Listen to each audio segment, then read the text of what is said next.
ግብዝና መምህራን ሕግን ፈሪሳውያንን የና ንእስ ርእሲ ቀዳማይ ንእስ ርእሲ ማርቆስ ወንጌል ምዕራፍ 12 ፍቅዲ 38 39 ከምኡ ድማ ሉቃስ ወንጌል ምዕራፍ 11 ፍቅዲ 43 ክሳብ 46 ከምኡ ሉቃስ ወንጌል ምዕራፍ 20 ፍቅዲ 45 ክሳብ 46 ወደ ሓደ ድሕሪ እዚ ከዓ ኢየሱስ ነቶም ህዝብን ንደቀ መዛሙርትን ተዛረቦም ከምዚ ኢሉ ጸሓፍትን ፈሪሳውያን ኣብ መንበር ሙሴ ተቐሚጦም ኣለዉ ስለዚ ዝብለኩም ኩሉ ግበሩ ሓልውን ግናኸ ይብሉ ደኣ እምበር ኣይገብሩን እዮም እሞ ከምቲ ግብሮም ኣይትግበሩ ከቢድን ምጽዋሩ ዘይምሽውን ጾር ጠሚሮም ንሰብ ኣብ ክሳዱ የሰክምዎ ባዕላቶም ግና ብጸብዖም ክትንክይዎ እኳ ኣይፈትውን ኩሉ ግብሮም ሰብ ምእንቲ ክሪኦም ይገብሩ ክታባቶም የግፍሑ ዘፈር ክዳውንቶም እውን የንውሑ ኣብ ምሳሕ ስፍራ ክብሪ ኣብ ቤት ጸሎቶም ድማ ኣብ ኣውራ ምቕማጥ ይቕመጡ ኣብ ዕዳጋ ክሳለምዎም ብሰብ እውን መምህራን ክበሃሉ ይፈትዉ ንስኻትኩም ግና መምህርኩም ሓደ እዩ እሞ መምህራን ኣይትበሃሉ ንስኻትኩም ኩልኩም ኣሕዋት ኢኹም ኣቦኹም እቲ ኣብ ሰማይ ዘሎ ሓደ እዩ እሞ ኣብ ምድሪ ሓደ እኳ ኣቦይ ኣይትበሉ መራሒኹም ሓደ እዩ ንሱ ከዓ ክርስቶስ እዩ እሞ ንስኻትኩም መራሕቲ ኣይትበሃሉ እቲ ካባኻትኩም ዝበልፅ ግዙእኹም ይኹን ርእሱ ዘልዕል ክሓስር ርእሱ ዘትሕት ከዓ ልዕል ክብል እዩ ካልኣይ ንእስ ርእሲ መምህራን ሕግን ፈሪሳውያን ከም ዝተወቀሱ ይልና ማርቆስ ወንጌል ምዕራፍ 12 ፍቅዲ 40 ሉቃስ ወንጌል ምዕራፍ 11 ፍቅዲ 39 ክሳብ 42 እውን ሉቃስ ወንጌል ምዕራፍ 44 ፍቅዲ 52 20-47 ኣቶም ግቡዛት ጸሓፍቲ ፈሪሳውያን መንግስተ ሰማያት ንሰብ ተዓጽውሉ ንርእስኩም ኣይተኣትውዋን ነቶም ከኣትውዋ ዝደልዩ ድማ ከኣትው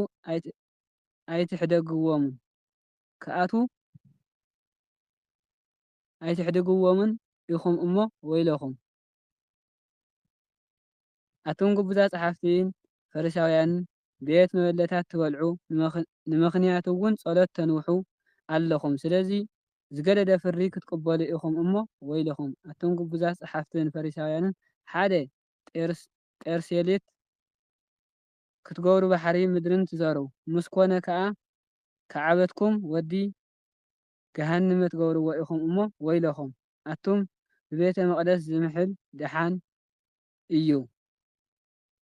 ብወርቂ ቤተ መቕደስ ንዝምሕል ግና መሓላ ይኾኖ እትብሉ ዕውራት መራሕቲ ወይለኹም ኣቱም ደናቁራትን ዕውራትን ኣየናይ ይዓቢ ወርቂ ዶ ወይስ እታ ንወርቂ እትቅድሶ ቤተ መቕደስ ብመሰዊኡ ዝምሕል ድሓን እዩ በቲ ኣብ ርእሲኡ ዘሎ ቁርባን ዝምሕል ግና መሓላ ይኾኖ ትብሉ ኣቶም ደናቁራትን ዕውራትን ኣየናይ ይዓቢ ቁርባን ዶ ወይስ እቲ ንቁርባን ዝቅድሶ መሰዊኢ እምበኣርከስ እቲ ብመሰዊኡ ዝምሕል ብኡ ኣብ ልዕሊኡን ብዘሎ ኩሉ ይምሕል ኣሎ እቲ ኣብ ቤት መቕደስ ዝምሕል ከዓ ብኡ በቲ ኣብኡ ዝነብርን ይምሕል ኣሎ እቲ ብሰማይ ዝምሕል ዝፋን ኣምላኽን በቲ ኣብኡ ዝቕመጥ እዩ ዝምሕል ኣቶም ግቡዛት ጸሓፍትን ፈሪሳውያንን ካብ ጨና ኣዳም ካብ ሻላን ካብ ካሙር ዕሽር ተውፅኡ እቲ ኣብ ሕጊ ዘሎ ኣውራ ነገር ፍርዲ ምሕረት እምነት ግና ትሓድጉ ኣለኹም እሞ ወይለኹም እዚ ምግባር እቲ እውን ዘይምሕዳግ ይግባእ ኣቶም ቃርማ እትጸርዩ ገመል ከዓ እትውጥጡ ዕውራን መራሕቲ ኣቶም ግቡዛት ጸሓፍትን ፈሪሳውያን ዝባን ዋንጫ መሬት ጻሕልን ትሓጽቡ ውሽጡ ግና ክትርን ስስዐን ሙሉእ እዩ እሞ ወይለኹም ኣታዓውር ፈሪሳዊ ነቲ ዋንጫ መሬትን ጻሕልን ዝባኑ ድማ ጽሩይ ምእንቲ ክኸውንሲ ቅድም ነቲ ውሽጡ ኣጽርዮ እቶም ግቡዛት ጸሓፍትን ፈሪሳውያን ወጻኢኡ ጽቡቕ ኮይኑ ዝረአ ውሽጡ ግና عصمتي موتات رخصتن زملئ لقلق مقابر تمثلوا ኣለኹም እሞ ወይለኹም ከምኡ ድማ ንስኻትኩም ብላዕሊ ንሰብ ጻድቃን መሲልኩም ትረኣይዎ እቲ ውሽጥኹም ግና ግብዝና ዓመፃን ሙሉእ እዩ ኣቶም ግብዛት ጸሓፍትን ፈሪሳውያን መቃብር ነቢያት ትሰርሑ መቃብር ጻድቃን እውን ትስልሙ ኣለኹም እሞ ወይለኹም ብዘመን ኣቦታትና ነርና እንተንኸውንሲ ኣብቲ ደም ነቢያት ኣይምተጸንበርናን ትብሉ ኣለኹም እምበኣርከስ ደቂ ቀተልቲ ነቢያት ምዃንኩም በዓልትኻትኩም ትመስክሩ ኣለኹም ንስኻትኩም መስፈር ኣቦታትኩም መሊኡ ኣቶም ኣትማን ውልድ እቲ መንድላይ ተመን ከመይ ጌርኩም ካብ ፍርዲ ገሃንም ክትመልቁ ስለዚ እንሆ ነቢያትን ጠቢባንን ጸሓፍትን እልእኸልኩም ኣለኹ ንገሊኦም ትቐትሉ ትሰቕሉን ንገሊኦም ከዓ ኣብ ቤት ጸሎቶም ትገርፉ ካብ ዓዲ ናብ ዓዲ እውን ትሰግዎም ኣለኹም እቲ ካብ ደም ኣቤል ጻድቕ ጀሚሩ ክሳዕ ደም እቲ ኣብ መንጎ ቤት መቕደስ መሰዊኢ ዘቐተልክዎ ዘካርያስ ወዲ ብራያክስ ኣብ ምድሪ ዝፈስስ ኩሉ ጻድቕ ደም ኣኻትኩም ክበጽሕ እዩ እዚ ኩሉ ነዚ ወለዶ እዚ ከም ዝበጽሖ ብሓቂ እብለኩም ኣለኹ ሳልሳይ ንእስ ርእሲ ንኢየሩሳሌም ዝተውሃበ ስምዕታ ሉቃስ ወንጌል ምዕራፍ 13 ወዲ 34 ክሳብ 35 ኢየሩሳሌም ኢየሩሳሌም ኣቲ ንነቢያት እትቐትሊ ነቶም ናባኺ እተልኣኹ ብእምኒ እትጭፍልቒ ከምቲ ደርሆ ንጨዋጫውታ ኣብ ትሕቲ ኣኽናፋ እትእክቦም ክንደይ ሰዓኸ ንደቅኺ ክእክቦም ዘይደለኹ እሞ ኣበይኹም ደጊም ብስም እግዚኣብሔር ዝመጽእ ብሩኽ እዩ ክሳዕ እትብሉ ካብ ሕጂ ኣይክትርኢኑን ኢኹም እሞ እነሆ ቤትኩም ዓንያ ክትተርፍ እያ እብለኩም ኣለኹ ይለና ኣሜን ዝነጠበን ዝጎደለን ብኣፈ ቅዱሳን ትጉሃን መላእክት ተኣርመና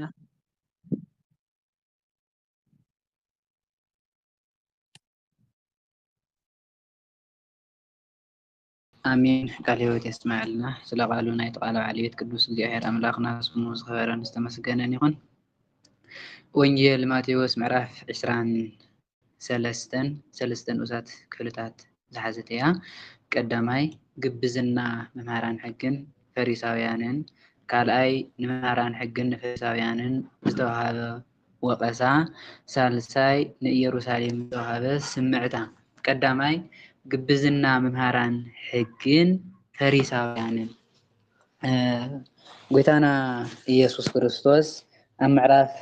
22 ከም ዝረኣናዮ እቶም ትንሣኤ ሙታን የለን ዝብሉ ሰዱቃውያን ናብ ጎይታ መፅኦም ሓቲቶም ነይሮም ብዛዕባ ትንሣኤ ሙታን እውን ግልፂ ገይሩ ኣረዲእዎም ትንሣኤ ሙታን ከም ዘሎ ሰባት ተሲኦም እውን ከም መላእክቲ ኮይኖም ከም ዝነብሩ ግልፂ ገይሩ ምስ ኣረድኦም እቶም ፈሪሳውያን ንዕኦም መልሲ መሳሰአኖም ሪኦም ናብ ጎይታ ቀሪቦም ካብቶም መምሃራን ሕጊ ሓደ ድማ እንታይ ኢሉ ሓቲትዎ ነይሩ ጎይታ ካብ ሕጊ ተዝዓበየት ሓግስ እንታይ እያ ኢሉ ሓቲትዎ ነይሩ ጎይታ እውን ብዛዕባ ክርስቶስ ሓቲትዎ ነይሩ ኣፂሉ ድሕሪኡ ድሕሪ ኩሉ ምስ ሓተቶም ጎይታና ኢየሱስ ክርስቶስ ድሕሪ እዚ ማለቱ እቲ ምዕራፍ 22 ዘሎ ትምህርቲ ምስ ተወድአ ማለት እዩ ኢየሱስ ነቶም ህዝብን ንደቀ መዛሙርቱን ከም ዝበሎም ነቶም ህዝቢ ማለት እቶም ህዝቢ ተመራሕቲ ስለ ዝኾኑ ዝፈልጥዎ ነገር ስለ ዘይብሎም ነቶም ደቀ መዛሙርቱን ንክልቲኦም ነዞም ክልተ ወገናት ከም ዝበሎም መምሃራን ሕግን ፈሪሳውያንን ኣብ ናይ ሙሴ መንበር ተቐሚጦም ኣለው መምሃራን ሕግን ፈሪሳውያንን ኣብ ናይ ሙሴ መንበር ተቐሚጦም ኣለው ማለት መምሃራን ሕጊ ናይ ሕጊ ፈላጣት ኢና ሕጊ ጠንቅቕና ንፈልጥ ኢና ዝብሉ እዮም ፈሪሳውያን ድማ እንዳዘርዘርናዮም ከም መፃና ትንሣኤ ሙታን ኣለ ዝብሉ መላእክቲ እውን ኣለው ዝብሉ መንፈስ እውን ኣለ ዝብሉ ማሕበር እዮም እዞም ሰባት እዚኣቶም ኣብ ናይ ሙሴ መንበር ተቐሚጦም ኣለው ማለት ናይ ሙሴ ስልጣን ሒዞም ኣለው እቲ ናይ ሙሴ ቦታ ሒዞም ኣለው ኣብቲ ናይ ሙሴ ክህነት ኣለው መምሃራን ሕግን ፈሪሳውያንን ኣብቲ ናይ ሙሴ ስልጣን ኣብቲ ናይ ሙሴ ቦታ ተቐሚጦም ኣለው ፍለጡ ኣስተውዕሉ ኢዝሎም ዘሎ ዝኾነ ነገር ከጥንቅቖም ስለ ዝደለየ ስለዚ ኩሉ ኢሉ ንሳቶም ዝብልኹም ግበሩን ሓልውን መምሃራን ሕግን ፈሪሳውያንን ኣብ ናይ ሙሴ መንበር ኣብ ናይ ሙሴ ስልጣን ተቐሚጦም ኣለው ግና ንሶም ዝብልኹም ኩሉ ነገር ተግበሩ ሓልው ንሶም ዝብልኹም ሓልውዎ ንሶም ዝብልኹም እውን ፈጽምዎ ንሳቶም እቲ ንሰብ ዝምህርዎ እንታይ ይገብርዎን እሞ ኣይሰርሕዎን እሞ እቲ ንሰብ ግበር ንእግዚአብሔር ኣስራት ኣቕርብ ንእግዚአብሔር መባእ ኣቕርብ ኣይትምሓል ኢሎም ንሰብ ዝምህርዎ ባዕሎም እቶም መምህራን ሕጊ ኣይሰርሕዎን ምክንያቱ ስለ ዝኾነ ንሶም ንዓለም ኣብ ምቕታል ሰብ እዮም ዝውዕሉ ነቶም ህዝቢ ኣይትቕተሉ እንዳባልዮም ዝምህሩ ንዓለም እንታይ ይኾኑ ኣለዉ ኣንጻር ክርስቶስ ንክርስቶስ ክቐትሉ ኣንጻር ክርስቶስ ኮይኖም እዮም ዝጓዓዩ ዘለዉ ንሳቶም ኢልዎም ጎይታ እቲ ንሶም ዝምህርዎ ኣይገብርዎን እሞ እቲ ንሶም ዝብልኹም ኩሉ እንታይ ግበሩ ፈጽሙ ሓልው እውን ከምቲ ንሳቶም ዝገብርዎ ግና ኣይትግበሩ ከምቲ ንሳቶም ዝገብርዎ ግና ኣይትግበሩ ንሶም ዝምህርኹም ንሶም ዝብልኹም ዘለዉ በርግጽ ዋላሶም ኣይፈጽምዎ ኣብ መጽሓፍ ዘሎ እዩ ናይ ሕጊ ሙሴ ኦሪት ዘሎ እዩ ናይ እግዚኣብሔር ሕጊ ግና ንሶም ሕጊ ፍሪሶም ንሶም ኣብ ትክክለኛ መንገዲ የለውን ኢልኩም ንከምቲ ንሳቶም ዝገብርዎ ዘለዉ ግብዝና ስንፍና ኣይትግበሩ ንሶም እንታይ ዝገብሩ ዝነበሩ ንሰብ ይምህሩ ናይ ሰብ መምሃራን ኢና ይብሉ ጻድቃን ኢና ይብሉ ንእግዚአብሔር ዝቐረብና ኢና ይብሉ ግን ናይ እግዚአብሔር ሰባት ኮይኖም ኣይርከቡን ነይሮም ንስኻትኩምን ከምኦም ከይትኾኑ ንሶም ዝዛረብዎ ስምዑ እቲ ዘንብብልኩም ቃል እቲ ዝምህርኩም ቃል ስምዕዎም እቲ ንሶም ዝገብርዎ ስራሕ ግና ኣይትቆጻጸሩ ምክንያቱ ንዕኦም ዝቆጻጸሮም እግዚአብሔር ኣለዎም ሕድሕድ ሰብ እግዚአብሔር ይቆጻጸሮ ዝኽእል እምበር ናይ ሰብ ገበን ናይ ሰብ ሓጢኣትን ምቁጻር ስለዘይፍቀድ ጎይታ ከምኡ ዝሎም ዘሎ ከቢድን ምጽዋሩ ከዓ ዘይምቹ ከቢድ ምጽዋሩ እውን ዘይምቹ ጾር ጠሚሮም ንሰብ እንታይ ገብርዎ ኣብ ማእገሩ የስክምዎ ከቢድ ምጽዋሩ እውን ዘይምቹ ንዓለም ተሸከምዎ ኢልካዮም ዘይሽከምዎ ንሰብ ክተሽክምዎ እውን ዘይምቹ ብጣዕሚ ከቢድ ዝኾነ ሸኽሚ ይጠምርዎ ብሓደ ይኣስርዎ እሞ ንሰብ የሰክምዎ ንዓለም ግን ኣይኮነን ክሽከምዎ ኣይኮነን ንሰብ ሒዞም ከሽክምዎስ በዛ ጻብዕቶም እኳስ ታዮም ኣይነኽእዎን ክነኽእዎ እውን ኣይደልዩ እንታይ ስለ ዝኾኑ ንሶም ንዓለም ትሕጊ ይሰርሕዎን ንሰብ ስርሑ ይብሉ ሓልው ይብሉ ግበሩ ይብሉ እምበር ንዓለም ግን ኣብቲ ሕጊ የለውን እቲ ሕጊ ንሰብ ነገርቲ እዩ ዝመስሎም እምበር ንዓለም ነበርቲ መሲሉ ኣይስምዖምን ነይሩ ሕዚ እዚኣቶም እንታይ ስለ ዝገብሩ ነበሩ እዮም ኣስራት ኣምፁ ይብልዎም ንዓለም ግን ኣስራት ኣይኸፍሉን ኣይትዝሙ ይብልዎም ንዓለም ግን ኣብ ዝሙት እዮም ዝውዕሉ ነብሰይ ትቕተሉ ይብሉ ንዓለም ግን ነብሰ ምቕታል ነቢያት ኣብ ምስዳድ እዮም ዝውዕሉ ናይ እግዚአብሔር ኣገልገልቲ ኣብ ምስዳድ እዮም ዝውዕሉ እዚ እዩ ንሶም ንሰብ ዝእዝዝዎ ብዓለም ይሰርሕዎ ንሰብ እውን ከቢድ ጾር የሽክምዎ ንሶም ግን ባፃብዕቶም ክነኽእዎ ኣይደልዩን ኩሉ ዝገብርዎ ሰብ ክሪኤልና ኢሎም እዮም ዝገብርዎ እቲ ዝገብርዎ እቲ ዝምህርዎ እቲ ዝሰርሕዎ ስራሕ ኣብ ቅድሚ ሰብ ኮይኖም ዝጽልይዎ ኣብ ቅድሚ ሰብ ጠጠው ኢሎም ዝምህርዎ ትምህርቲ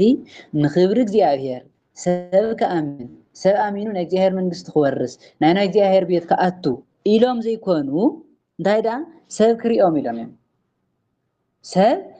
እዮም ዝገብርዎ ክናኣዱ ክጽልዩ ከለዉ ብጣዕሚ እዮም ጸለይቲ ክበሃሉ ክምህሩ ከለዉ ብጣዕሚ እዮም ዝምህሩ ክበሃሉ ብጣዕሚ ኣለባበሶኦም ኣከዳድንኦም ኩሉ ነገሮም መንፈሳውያን ይመስሉ እዚ ከዓ ንእግዚአብሔር ንክብሪ እግዚአብሔር ከዓ ናይ እግዚአብሔር መንግስቲ ተጨኒቆም ህዝቢ ይጠፍእ ኣሎ ኢሎም ተጨኒቆም ዘይኮኑስ ንምንታይ ዳ እዮም ደልዮሞ ነይሮም ንውዳሴ ከንቱ ሰብ ክሪኦም እሞ ክውድሶም ኣቤት ክጽልዩ ኣቤት ክምህሩ ኣቤት ዘለዎም መንፈሳዊነት ኢሉ ሰብ ክውድሶም ጥራሕ እዮም ዝገብርዎ ነይሮም ክታሃቶም የግፍሑ ዘፈር ክዳውንቶም ድማ ያንውሑ ክታሃቶም ማለት መጽሓፍቶም ዝሕዙ ከምዚ ማህደር ማለት ዓብይ ገይሮም ይሕዝዎ እሞ ኣብኡ መጽሓፍቶም ኣቐሚጦም ብዙሕ ትመጻእቶም ፈሪሳውያን ዝገብርዎ ዝነበሩ ኣለባበሳ ናይ ክዳውንቶም ናይ መንፈሳዊ ዓይነት ኣለባበሳ ይለብሱ እሞ መጽሓፍቶም ከዓ ብኩሉ ገጾም በዚ ገጽ መጽሓፍቶም እንጠልጢሎም ሒዞም ይኸዱ እዚ ዝገብርዎ ዘለዉ ግን እቲ መጽሓፍ ከንብብዎ ክጽልይሉ ደልዮም ዘይኮኑስ መጽሓፍ ሒዞም ክረአዩ መጽሓፍ ሒዞም ክመላለሱ ከለዉ ሰብ ክሪኦም እሞ ጸለይቲ እኮ እዮም ብጣዕሚ እዮም ዝጽልዩ በቃ ካብ ጎኖም መጽሓፍ ይፍልን ኢሉ ሰብ ክውድሶምን ሰብ ከድንቆምን ኢሎም እዮም ዝገብርዎ እምበር ንክጽልይሉ ወይ ከዓ ንኸንብዎ ንኽፈልጥዎ ኢሎም ኣይኮነን ዝገብርዎ ዘፈር ክዳውንቶም ድማ ያንውሑ ዘፈር ክዳኖም ብጣዕሚ ነዊሕ ይገብርዎ ነይሮም እቲ ዘፈር ክዳኖም ነዊሕ ዝገብርዎ ዝነበሩ ምክንያት ከዓ እዩ ንሕና ናይ እግዚአብሔር ሕጊ ሓለውቲ ኢና ዘፈር ክዳን ምዕባይ ምንም ፀገም ኣይነበሮን ግን ንሳቶም ትክዳኖም ዕብዮም ብጣዕሚ ዓብይ ክሳብ መሬት እንዳጎተትዎ ይኸዱ እዚ ዝገብርዎ ዘለዉ ድማ እንታይ እዮም ባላባበሳና ብኩሉ ነገርና ንእግዚአብሔር ንገልፅ ሰባት ኢና ኢሎም ነቲ ሰብ ክረአዩ እምበር ከምኡ ኢሎም ክነብሩ ኣይኮኑን። ክዳውንቶም የስፍሑ ዓብይ ክዳን ይክደኑ ገፈፍ እንዳበሉ ኣብ ቅድሚ ሰብ ይረአዩ። መንፈሳውያን ይመስሉ ኣብ ቅድሚ ሰብ ፃድቃን ይመስሉ ኣብ ቅድሚ ሰብ ዳዊት መፅሓፍቶም መንጠልጢሎም ክዳውንቶም ገፈፍ እንዳበሉ ረሳሕ ክዳን ተኸዲኖም በቃ ሰብ ቅዱሳት ፃድቃን ኢሉ ንክውድሶም ከምዚ ዓይነት ኣከዳድና ይገብሩ ነይሮም። እዚ ኩሉ ዝገብርዎ ዘለዉ ግን ንክብሪ እግዚኣብሔር ንፅድቂ ደልዮም ናይ እግዚኣብሔር መንገዲ ደልዮም ኣይኮኑን። እንታይ ደልዮም እዮም? ሰብ ክሪኦም ሰብ ክውድሶም ንሰብ ኢሎም ናይ ንሰብ ኢሎም እዮም ዝገብርዎ ነይሮም። ኣብ መኣዲ እውን ኢሉ ዝተላዕለ ስፍራ ኣብ መኣዲ ክቕመጡ ከለዉ ዝተላዕለ ስፍራ ይደልዩ። ዝተላዕለ ስፍራ ልዕል ዝበለ ቦታ ንኣብነት መኣዲ ክስራዕ እንከሎ በቲ ዓበይቲ ዘለዎ ቦታ በቲ መጀመርያ መኣዲ ምስራዕ ዝጅምረሉ በቲ ዋንጫ ምስላፍ ዝጅምረሉ ብኡ በቲ ፍልይ ዝበለ ቦታ ብኡ ኮፍ ክብሉ ይደልዩ። ናብቲ ቦታ እሱ እውን ይቀዳድሙ። ናብቲ ኣብ ምግቢ ክኸዱ ከለዉ ናብ ምግቢ ግብዣ ተፀዊዖም ክኸዱ ከለዉ እቲ ግብዣ ንክብልዑ ተቀዳዲሞም ኣብ ጥዑ ዝበለ ቦታ ኮፍ ንክብሉ ኣብ ልዕል ዝበለ ቦታ ኮፍ ኢሎም ንክበልዑ ቀዲሞም ከዓብኦም ክስለፈሎም እዮም ዝደልዩ ነይሮም እምበር እቲ ዝኽሪ ናይ እግዚኣብሔር ክብሪ ወይ ከዓ ኣብቲ ዝኽሪ ናይ እግዚኣብሔር ቃል ከንብቡ ናይ እግዚኣብሔር ቃል ክምህሩ ኣይደልዩን። እንታይ ዳ ይደልዩ ነይሮም? ልዕል ዝበለ ቦታ ቀዲሞም ክበልዑ ቀዲሞም ክሰትዩ ኣብ ልዕል ዝበለ ቦታ ኮፍ ክብሉ ይቀዳደሙ ነይሮም። ኣብ ቤት ፀሎቶም እውን ኣብ ናይ ፀሎት ቤት ኣብ ቤተ መቅደስ ከይዶም ድማ ኣብ ናይ ክብሪ ወንበር ክቕመጡ ይደልዩ። ማለት እዚ እውን ናይ ክብሪ ወንበር ማለት ልዕል ዝበለ ቦታ እቶም ዓበይቲ ዝተባሃሉ ሰባት ዝቕመጡሉ እቶም ሊቃነ ካህናት ዝቕመጡሉ እቶም ዓበይቲ መራሕቲ ዝቕመጡሉ ወንበር ናብቲ ዓብይ ወንበር ክቕመጡ እንታይ ይገብሩ? ይቀዳደሙ። ኣብኡ ከይዶም ኮፍ ክብሉ ይደልዩ። ኣብቲ ልዕል ዝበለ ቦታ ኮፍ ክብሉ ይደልዩ። ቤተ ፀሎት ናይ ኮፍ መበሊ ኮፍ ኢልካ ክትርአ ኣብኡ ኣብ ልዕል ዝበለ ቦታ ኮፍ ኢልካ ሰብ ክሪኤካ ኣይኮነትን ተሰሪዓ ቤተ መቅደስ መፀለይት ምስ እግዚኣብሔር ኣምላኽካ መራኸቢት እያ ነይራ። ፈሪሳውያን ግን እንታይ እዮም ዝገብሩ ነይሮም? ኣብ ድግስ ተፀዊዖም እንተኸዱ ልዕል ኣብ ዝበለ ቦታ ሰበብ ዝሪኦም ናብ ቤተ ፀሎት እንተኸዱ እውን ልዕል ኣብ ዝበለ ቦታ ሰበብ ዝሪኦም እዚ ኩሉ ዝገብርዎ ሰብ ክሪኦም ሰብ ክውድሶም እምበር ንክብሪ እግዚኣብሔር ተጨኒቆም ንፅድቂ ደልዮም ሓቀኛ መንገዲ ደልዮም ኣይኮኑን። ልዕል ዝበለ ቦታ ይደልዩ ነይሮም። ጎይታና ኢየሱስ ክርስቶስ ንፈሪሳውያን ዝተናገሮ ቃል ኣሎ። ምክንያቱ ፈሪሳውያን ከምዚ ናብ ናይ ልዕል ዝበለ ወንበር ክቀዳደሙ ምስ ረኣዮም ጎይታና ኢየሱስ ክርስቶስ ኣብ ሉቃስ ወንጌል ምዕራፍ 14 ቁጥሪ 7 ክሳብ 11 ዘሎ ተሪእናዮ ናብ ሓደ እንዳ ፈሪሳዊ ገዛ ፀዊዑ ምስ ከደ እቶም ፈሪሳውያን ናብ ልዕል ዝበለ ቦታ ናብቲ ዓብይ ቦታ ዓበይቲ ዝቕመጡሉ ቦታ ክቀዳደሙ ከለዉ ርእይዎ። ሽዑ ከምዚ ኢሉ ነቲ ዝፀውዐ ሰብ ከምዚ ኢሉ ክመሮ ጀሚሩ ድግስ ወይ ከዓ ግብዣ ድራር ክትገብር ከለካ ክፀዊዕካ ክትከድ ከለካ ሰብ ፀዊዕካ ድግስ ወይ ከዓ ድራር ሰብ ፀዊዕካ ክትከድ ከለካ ኣብ ልዕል ዝበለ መቐመጢ ኣይትቀመጥ። ምክንያቱ ካባኻ ዝዓቢ ሰብ ስለ ዝመፅእ ካባኻ ዝዓቢ ሰብ ምስ መፀ እቲ ዝፀውዐካ ሰብ ዓርከይ ካባኻ ዝዓቢ ሰብ ኣሎም ካብዚ ቦታ እዚ እቲ ዓብይ ሰብ ኣብኡ ይቀመጥ ከይብለካ ንስኻ እውን ከይተሓፍር ምእንቲ ኣብ ትሕቲ ዝበለ ቦታ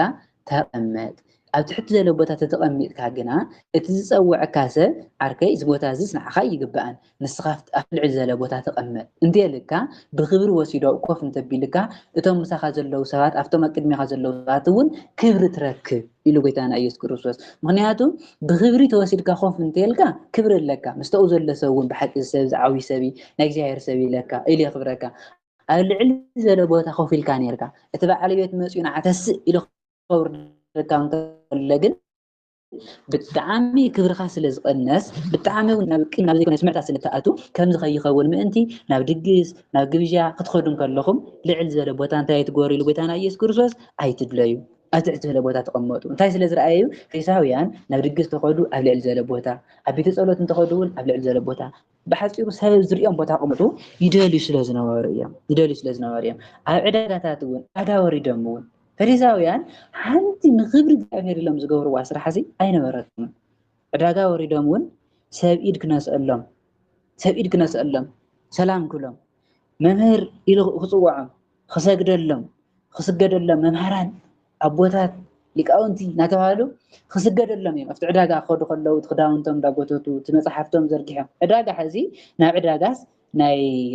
ፀሎት ክዳንካ ተኸዲንካ መፅሓፍትካ ሒዝካ ናብ ዕዳጋ ምኻድ ምንም ረብሓ የብሉን። ዕዳጋ ናይ ስራሕ እምበር ናይ ፀሎት ቦታ ኣይኮነን። እዚኦም ግን እንታይ እዮም ዝገብሩ ነይሮም? ናብ ኩሉ ዝኸድዎ ክዳኖም እንዳገፈፉ መፅሓፍቶም መንጠልጢሎም ኩሉ ነገሮም ሒዞም ይኸዱ ነይሮም እዚ ዝገብርዎ ዝነበሩ ግን እንታይ እዩ ሰባት ኣቦታት መምሃራን ሊቃውንቲ ኢሉ ክውድሶም ስለ ዝደልዩ ዝነበሩ እዮም እዚ ኩሉ ዝገብርዎ ዝነበሩ ንስኻትኩም ግና ኢሉ ጎይታና ኢየሱስ ክርስቶስ እዞም ሰባት እዚኣቶም እንታይ ኢልዎም ንባዕሎም ዝንሰብ ዝምህርዎ ባዕሎም ኣይሰርሕዎን ንሰብ ከቢድ ሸኽሚ የሽክምዎ ኣብ ግብዣ ወይ ከዓ ኣብ ድራር ኣብ ዝኸድሉ ግዜ እውን ልዕል ዝበለ ቦታ ይደልዩ ኣብ ቤተ ፀሎት ከይዶም እውን ልዕል ዝበለ ቦታ ይደልዩ መፅሓፍቶም እውን ነጠልጢሎም ይኸዱ ዘፈር ክዳውንቶም እውን ይዕብዩ እዚ ኩሉ ዝገብርዎ ዘለዉ ግን ምንታይ ሰብ ክሪኦም ሰብ ክውድሶም መምሃራን ኣቦታት እንዳበለ ከድንቆም ክውድሶም እምበር ንእግዚኣብሔር ክብሪ ናይ እግዚአብሔር ክብሪ ባና ይገለጽ እግዚአብሔር ብናትና ስነ ምግባር ብናትና ጽድቅ ሪኦም ካልኦት ሰባት ከኣምንዎን ከምስግንዎ ኣለዎ ኢሎም ኣይኮኑን ዝገብርዎ ነይሮም ጎይታ እንታይ ኢልዎም ኣብዚ ግዜ እዚ መጀመርያ ንመን ይስምዑ ኢልዎም ነይሩ ነቶም ህዝብን ንደቀ መዛሙርቱን ንስኻትኩም ግና መምህርኩም ሓደ እዩ ንስኻትኩም ግን እቶም ፈሪሳውያን እንታይ እዮም ዝደልዩ ነይሮም መምሃራን ኣቦታት ክበሃሉ እዮም ዝደልዩ ነይሮም ጎይታ ግን እንታይ ኢልዎም ንስኻትኩም ግና መምህርኩም ሓደ እዩ እሞ መምህር እንታይ ትብሉ ኣይትበሃሉ መምህር ኣይትበሃሉ መምህር ክትበሃሉ ኣይትድለዩ መምሃራን ኢሎም ክፅውዑኹም ኣይትድለዩ ኣቦታት ኢሎም ክፅውዑኹም እውን ኣይትድለዩ ንስኻትኩም ኢሉ ጎይታ ኩልኻትኩም ኣሕዋት ኢኹም ንስኻትኩም ኩልኻትኩም እንታይ ኢኹም ኣሕዋት ከም ደቂ ሓንቲ ኣዶ ደቂ ሓደ ክርስቶስ ኩልኻትኩም ብናይ ክርስቶስ ደም ሓደ ዝኾንኩም ደቂ ክርስቶስ ኢኹም ኣሕዋት ኢኹም እምበር ኣባኹም እዚ ዓብይን ንእሽተይን ኣቦን መምህርን ኣይትበሃሉ ብሓፂሩ መምሃራን ተባሂልኩም ከም ፈሪሳውያን መምሃራን ተባሂልኩም ክትፅውዑ ኣይትድለዩ መምሃራን ተባሂልኩም ክትፅውዑ ኣይትድለዩ እንታይ ደኣ ሓወይ ሓፍተይ ኣሕዋት ኢኹም ኩልኻትኩም ሓወይ ተባሃሉ እምበር መምህር ጎይታ ኣቦ ኣይትበሃሉ መምህርኩም ሓደ እዩ ኢሉ ጎይታና ኢየሱስ ክርስቶስ ኣብ ሰማይ ሓደ እዩ መምህርኩም መምሃራን ኣይትበሃሉ ኣብ ሰማይ ሓደ ኣቦ ስለ ዘለኩም ኣብ ምድሪ ንሓደ እኳ ኣቦ ኢልኩም ኣይትፀውዑ ኣብ ምድሪ ንሓደ እኳ ኣቦ ኢልኩም ኣይትፀውዑ እዚ ማለት በርግፅ ኣቦና እግዚኣብሔር ኣብ እዩ መምህርና ኢየሱስ ክርስቶስ እዩ ግን ኣብዚ ግዜ እዚ ጎይታና ኢየሱስ ክርስቶስ ዝሎም ዘሎ ባዕልኹም ኣቦታት ክንበሃል ኣይትድለዩ ባዕልኹም እውን መምሃራን ክንበሃል ኣይትድለዩ እምበር መምሃራን የለውን ማለት ኣይኮነን ሓቀኛ መምህር ኢየሱስ ክርስቶስ እዩ ሓቀኛ ኣቦ እግዚኣብሔር ኣብ እዩ ሓቀኛ መምህር ከዓ ኢየሱስ ክርስቶስ እዩ እምበር መምሃራን የለውን ኣይትምሃሩ ኣቦታት እውን መንፈሳውያን ናይ መንፈስ ኣቦታት እውን የለውን ማለት ኣይኮነን ናይ መንፈስ ኣቦታት እውን የለውን ናይ መንፈስ ኣቦውን ኣየድልየናን በሉ ማለት ኣይኮነን ጎይታና ኢየሱስ ክርስቶስ ዘሎ ከም ፈሪሳውያን ኣይትኹኑ ፈሪሳውያን እንታይ ስለ ዝነበሩ እዮም መምሃራን ክበሃሉ ስለ ዝደልዩ ነበሩ ኣቦታት ክበሃሉ ስለ ዝደልዩ ዝነበሩ ንስኻትኩም ሓደ መምህርኩም ኢየሱስ ክርስቶስ ሓደ ኣቦኹም እግዚኣብሔር ኣብ እምበር መንፈሳዊ ናይ ኣቦ ብዙሕ ዓይነት ኣቦ ኣሎ ናይ ስጋ ኣቦ ኣሎ ናይ መንፈስ ኣቦ ኣሎ ናይ ኣብ ልጋ ኣቦ ኣሎ ናይ እንጀራ ኣቦ ኣሎ ብሓፂሩ ኣቦ ብዙሕ ዓይነት ኣቦ ኣሎ ግን ተሓቀኛ መንፈሳዊ ኣቦ ግን መኒ እግዚኣብሔር ኣብ እዩ ሓደ እዩ ኣቦኹም ንሱ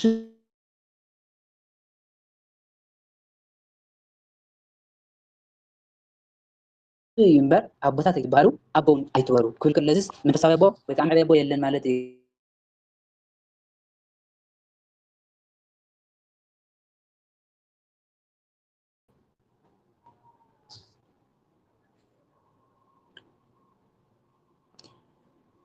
እሺ ስማዕ አለ ድሕዚ ይቅርታ ንዓኻትኩም መንፈሳዊ ኣቦኹም ሓደ እዩ እግዚኣብሔር ኣብ እዩ እሱ እውን መንፈሳዊ ኣቦኹም እምበር ኣቦ ኣብ ንስሓ የለን ናይ ስጋ ኣቦ የለን ናይ ክርስትና ኣቦ የለን ማለት ኣይኮነን ኣቦ ብዙሕ ዓይነት ኣቦ ኣሎ እዩ ጎይታና ኢየሱስ ክርስቶስ ዝብል ዘሎ ግን ከምቲ ፈሪሳውያን ዝደልይዎ ዝነበሩ ከምቲ ፈሪሳውያን ክበሃልዎ ዝደልዩ ዝነበሩ ኣይትበሉ እዩ። ኣብዚኣ ክነስተውዕላ ዝግባእ ሓንቲ ዓባይ ነገር ኣላ። ኣሕዋትና ሓደ ሓደ ኣሕዋትና ዘይተረድኦም ብደንቢ ገይሮም እቲ መፅሓፍ ዘያንብቡ ኣሕዋትና ናብ ካልእ ስለ ዝተርጉምዎ ሓደ እግዚኣብሔር ኣብ ጥራሕ ኣቦኹም ናይ ጎይታና ኢየሱስ ክርስቶስ ኣቦ ንስሓ ዝበሃል የድልየና መንፈሳዊ ኣቦ ዝበሃል የለን ዝብሉ ሓደ ሓደ ኣሕዋትና ብስሕተት ዝተረድእዎ ሰባት ኣለው። ግን ጎይታና ኢየሱስ ክርስቶስ ኣብዚ ዝብል ዘሎ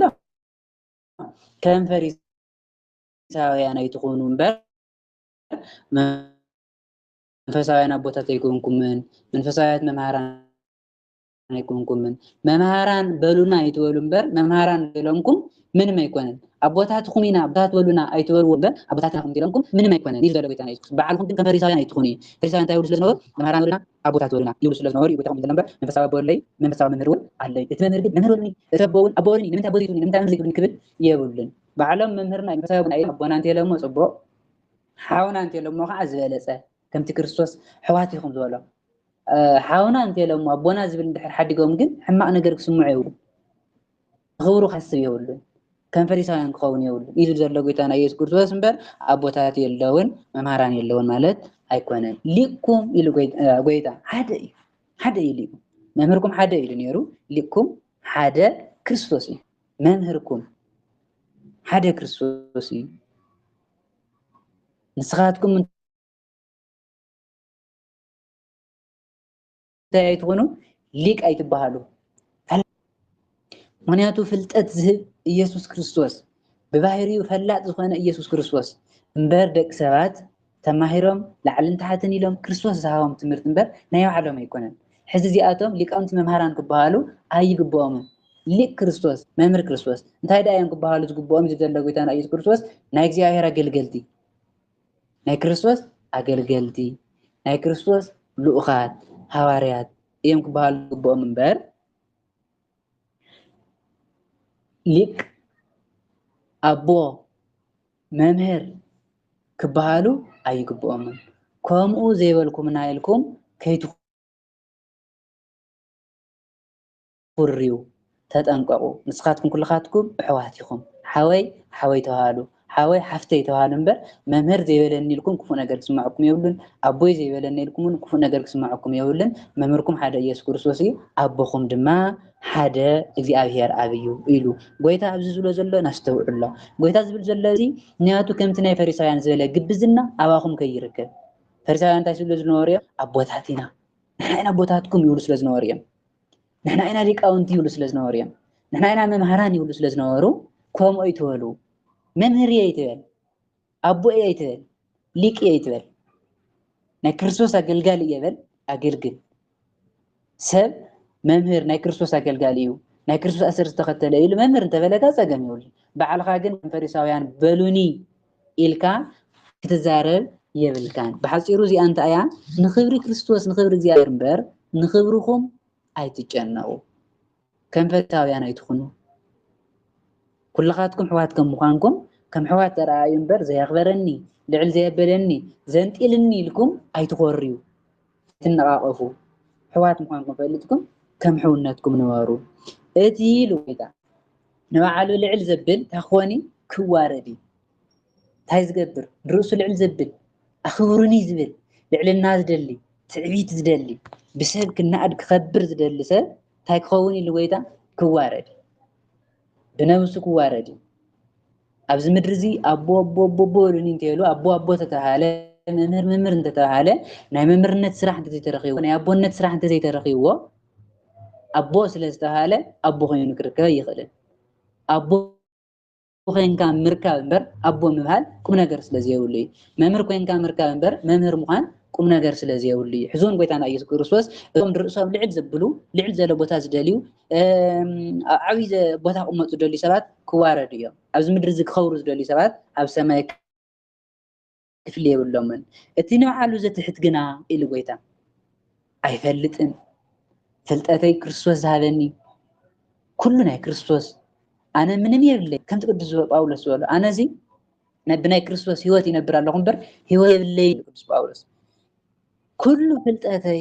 ኩሉ ንብረተይ ናይ ክርስቶስ እዩ ኣነ ምንም የብለይ እንዳበለ ርእሱ ትሕት ዘብል ሰብ ግና ንሱ እንታይ ክኾን ኢሉ ጎይታ ልዕል ክብል እዩ ኣብዚ ምድሪ እዚ ብትሕትና ትሕት ኢሉ ንርእሱ ትሕት ዘበለ ብትሕትና ዘገልገለ እንታይ ክኾን ልዕል ክብል እዩ ወዲ ክርስቶስ ክኸውን እዩ ልዕል ዝበለ ቦታ ክረክብ እዩ ናይ እግዚኣብሔር መንግስቲ ክወርስ እዩ እቲ ካባኻትኩም ዝዓበየ ወይ ከዓ ካባኻትኩም ዓብይ ክኸውን ዝደሊ እንታይ ይኹን ኣገልጋሊ ይኹን ሓደ ሰብ ዓብይ ክኸውን እንድሕር ደልዩ እዚ ቤት እዚ ብስጋ ኣብ ምድሪ ይኩን ብነብሱ ዓብይ ክኸውን እንድሕር ደልዩ ብነብሱ ዓብይ ዋጋ ክረክብ እንድሕር ደልዩ እንታይ ይኹን ኣገልጋሊ ይኹን ትሕት ኢሉ ይተኣዘዝ ትሕት ኢሉ የግልግል ኣገልጋሊ ምዃኑ ናይ ክርስቶስ ልኡኽ ምዃኑ ይእመን እቲ ዝተውሃቦ ንክብሪ እግዚኣብሔር እምበር ንክብሩ ክጥቀመሉ የብሉን ንክብርኩም ኣይትጠቀምዎ ከም ፈሪሳውያን ከይትኾኑ ፈሪሳውያን እንታይ ስለ ዝነበሩ ንክብሮም ይጥቀምዎ ስለ ዝነበሩ እቲ ናይ እግዚኣብሔር ቃል ንክብሮም ንረብሕኦም እምበር ንሰበይ ይጭንቁ ነይሮም ንክብሪ እግዚኣብሔር እውን ኣይጭነቁ ነይሮም ንስኻትኩም ከምኡ ከይትኾኑ ተጠንቀቁ ትሕት ኢልኩም ኣገልግሉ እዩ ዝብሎም ዘሎ ጎይታና ኢየሱስ ክርስቶስ ንሃዋርያት ማለት እዩ ኣብዛ ቀዳመይቲ ክፍሊ እዚኣ ንመሃሮ ትምህርቲ ናይ ፈሪሳውያን ግብዝነት ናይ ፈሪሳውያን ግብዝነት ስንፍና ፈሪሳውያን ዝገብርዎ ዝነበሩ ስራሕቲ ምክንያቱ ፈሪሳውያን ብደግኦም ጻድቃን ይፃወቱ ነይሮም ውሽጦም ግን ናይ መጠረሽታ ክፉኣት ሰባት ነይሮም ጎይታና ኢየሱስ ክርስቶስ ብደንቢ ገይሩ ወቂስዎም ውሽጦም ተይተረፈ ውፅኡ ወቂስዎም እንታይ ስለ ዝነበሩ እዮም ደግኦም ብጣዕሚ ጥዕያት እዮም ብደግኦም እንተሪኢኻዮም ምንም እንከን የብሎምን ኣለባበስኦም ኣካያይድኦም ኣረጋገፅኦም ኣዘማምሮኦም መፅሓፍቲ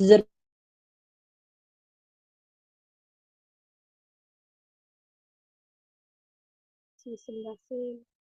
ኣይስማዕን ዘለኹ ረቦና እንታይ ዘይኹን ኮራተይ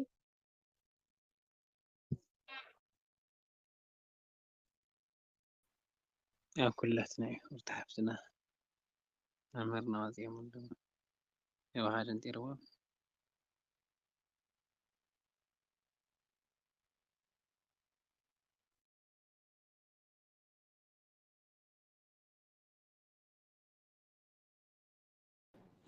سمع الله دازي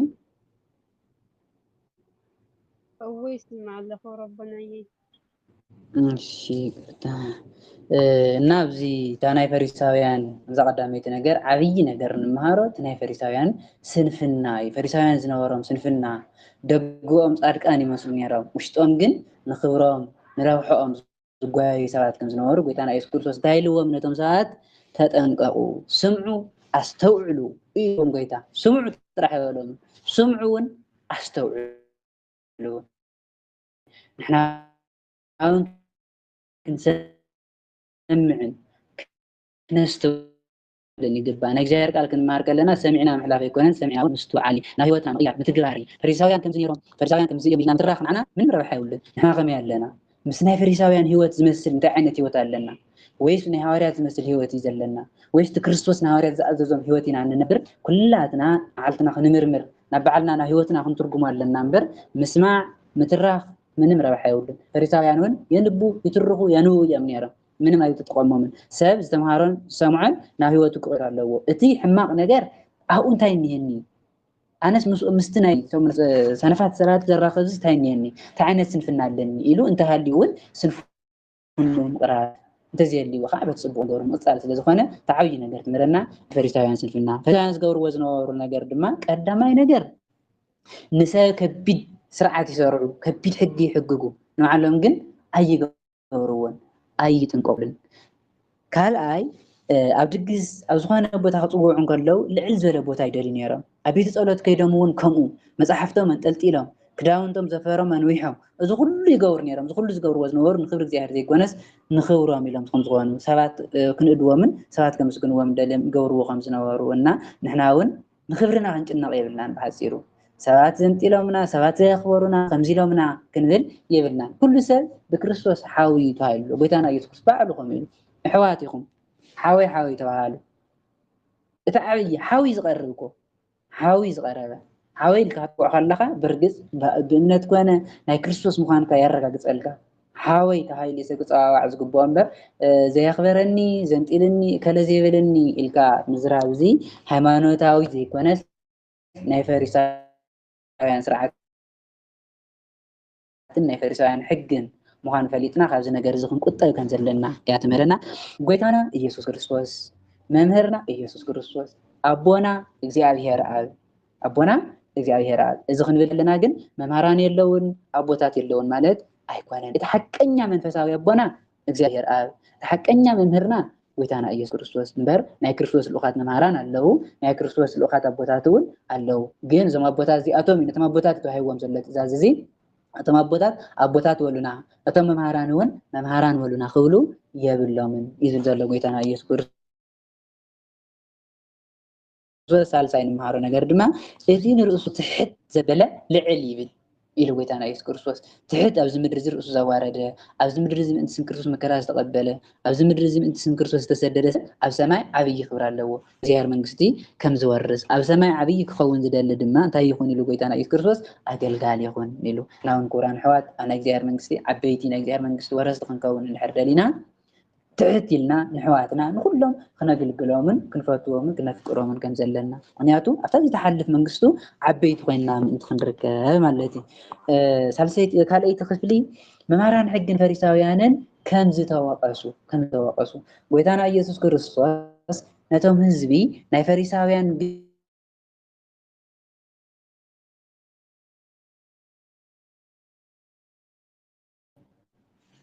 ኣቱም ሰነፋት ዘይተስተውዕሉ መምህራን ሕግን ፈሪሳውያንን መንግስተ ሰማያት ንሰብ ኣብ ገጹ እተዓጽውሉ ንርእስኹም እውን ኣይተኣትውን ነቶም ከኣትው ዝደልዩ ድማ ምእታው ትኸልእዎም ኣለኹም እሞ ወይለኹም ኣቱም ሰነፋት ኣቱም ግብዛት ኣቱም ዘይተስተውዕሉ ንሰብ ኣብ ቅድሚኡ እንታይ ትኾንዎ መንግስተ ሰማያት ተዓጽሉ ንዓለኹም ኣይተኣትው ንሰብ እውን ኣይትእቱ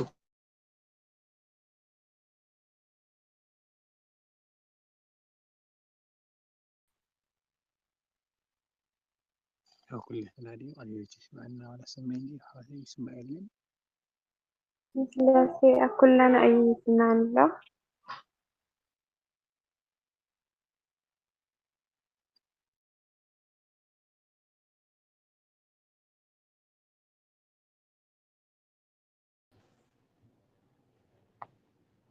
እሺ ሕዚ ከይስምዕ ኣሎ ታ ይቅርታ እስኪ ብጣዕሚ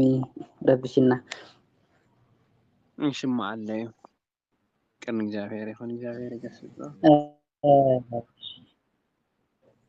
እሺ እግዚአብሔር አምላክ ገስጽ ሐቂ እሺ ኣቱም ዘይተስተውዕሉ መምህራን ንሰብ ተዓጽውሉ ንዓለኹምን ዘይተኣቱ ዝሎም ዘሎ ጎይታ እንታይ ስለ ዝነበሩ እዮም ንዓለኹም ዘይተኣቱ ኣቅድሚ ሰብ እውን መንግስተ ሰማያት ንሰብ ተዓጽውሉ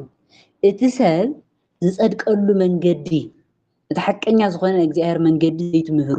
ኣቅድሚ ሰብ ምዕጻው ማለት እቲ ሐቀኛ ቃል ሓዲጎም እቲ ናቶም ስርዓት እዮም ዝምህርዎም እቲ ናይ እግዚአብሔር ቃል ሓዲጎም እቲ ንጥቅሞም ዝጥቀሙ ዝርብሑሉ ነገር እዮም ዝምህርዎም እዚ ይምዕጻው ማለት እቲ ሰብ እውን እቲ ሐቂ ፈሊጡ እቲ ሐቂ ከይሰርሕ ምእንቲ እቲ ሐቂ ይምህርዎን ኣቅድሚ ይዓጽዎ ኣለዉ ንዓለኹም ተኣትው ንዓለሙ እንታይ ስለ ዝኾኑ እናፈለጡ ኣይሰርሑ እግዚአብሔር ኣይሕሉ ንሰብ እውን ኣይምህሩ ኣቅድሞም ይዓጽሎም እቲ ሐቀኛ ሓዲጎም እቲ ዘይረብሕ እቲ ዋጋ ዘይብሉ እቲ ሕጊ እግዚአብሔር ሓዲጎም እቲ ስርዓቶም ይድምሕጻብ ብዛዕባ ኣስራት ጥራሕ ይምህርዎም እዚ ድማ እንታይ ንረብሖምን ስርዓት ኣቦታቶምን ክሕልው እምበር ንኽብሪ እግዚአብሔርን ሕጊ እግዚአብሔርን ኢሎም ኣይኮኑን እዚ ይምዕጻው ማለቱ ጎይታና እዩ ሰብ ተዓጽውሉ ተሐቀኛ ዘይትምህርዎ ንዓለኹም ዘይተኣትው ንዓለም እውን ሕግ ፈጺሙኩም ዘይተኣትው ወይለኹም ኢሎም ናይ መጀመርያ መጠንቀቕታ ወይለኹም ፍርድኹም እንታይ ከቢድ እዩ ንዓለኹም ይሰርሕ ንሰብ እውን ሓቂ ክሰርሕ ሓቂ ይምህር እሞ ለኹም ፍርድ ኣለኩም ኣትግብዛት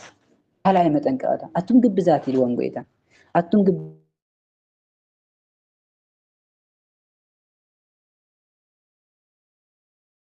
ግብዛት ዘይተስተውዕሉ መምህራን ሕጊ ፈሪሳውያንን ንኽደምስሉ ኣብዚ ሕኹም እትጽልዩ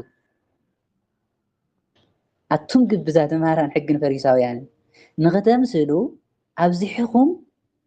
ብምፅላይ ኣባይቲ መበለታት ትብዝብዙ ኣለኹም። ስለዚ ፅኑዕ ፍርድታ ክትገብሩ ኢኹም ክትቕበሉ ኢኹም እሞ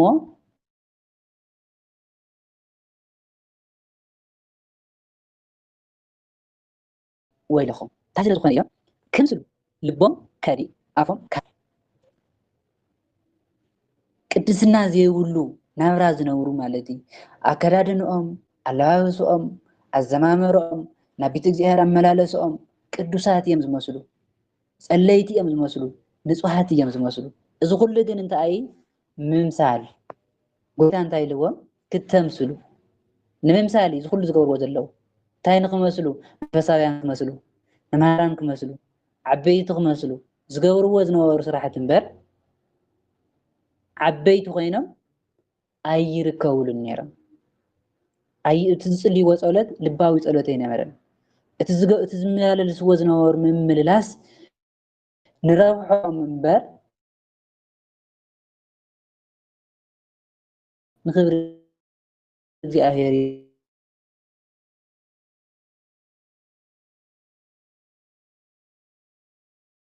ኢሎም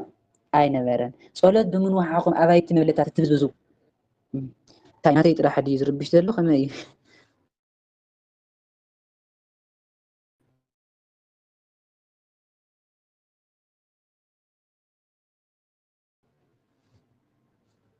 اسم الثلاثي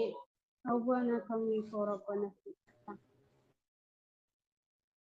وراتي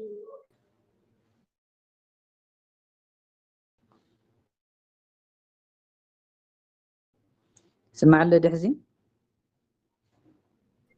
سمع له هرهم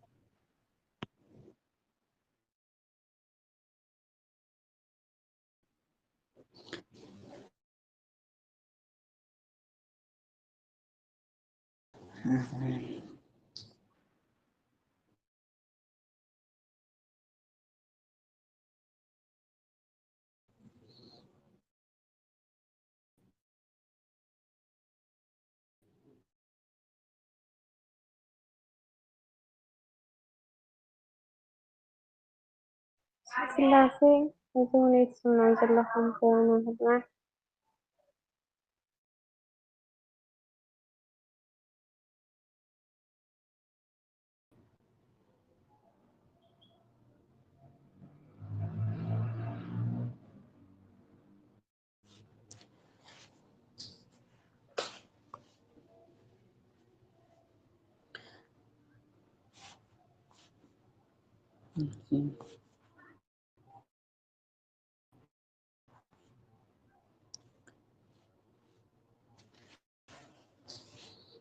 እስከ يسمع له دحزي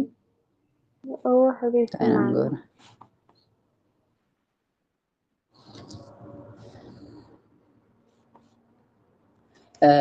ويلكم يلك هل أي متقطع هيوم ويلكم فردكم كبديو عبي فرد تقبليهم صنع فرد لكم ويلكم طيب مقباركم ممثلت بمخانكم إلو هل أي متقطع وكعا هل أي سمتحيو أتم كسالساي أتم جبزات مهران حق الفريساويان اليوم أتم جبزات مهران حق الفريساويان نحدا سب ناب هيمانوتكم كتأتوه ناب أيهود النت مالتي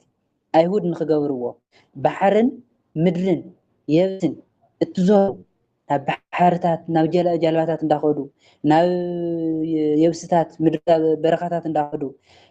ንሰብታ ይገብሩ ነይሮም የጥምቅዎ ነይሮም በቲ ይእምንዎ ነይሮም ናብ ኣይሁድነት ንኽእቱ ከጥምቅዎን ከለዉ ከም ናይ ሐዋርያት ጥምቀት ከም ናይ ዮሃንስ ጥምቀት ዘይኮነስ ናብ ናቶም ኣይሁድነት ይስሕብዎ መፂኦም ከምቲ ናቶም